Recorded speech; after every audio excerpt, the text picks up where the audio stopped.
Have you ever seen somebody standing at the foot of your bed upon waking up between the hours of midnight to 3 a.m., only for them to disappear moments later? If so, do you remember what they looked like? Any distinct features?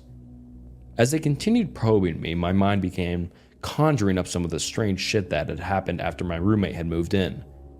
Shit that I had written off as figments of my imagination, simply because I had no other explanation for them. I did hear the voices, always coming from the room next to mine where my roommate slept.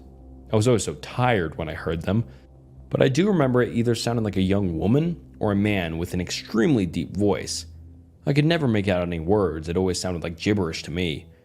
And then there was that one time where I went to the bathroom in the middle of the night, still half asleep. I didn't bother turning the lights on as I entered, but as my eyes began adjusting to the dark, I could have sworn that somebody was already sitting on the toilet, somebody extremely tall. Of course, when I turned on the lights, nothing was there. It was easy to chalk it up as a product of late night drowsiness at the time, and I had never really thought about it since. After doing my best to give them useful information, the suits spent a good few minutes taking notes on their phones.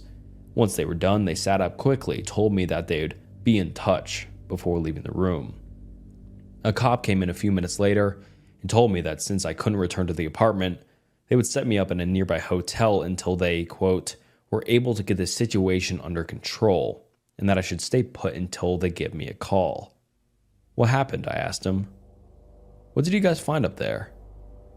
He stared at me for a long time, not as if he were in deep thought, but as if he held deep aversion for what he was considering telling me. Eventually, he shook his head. I don't know, he said.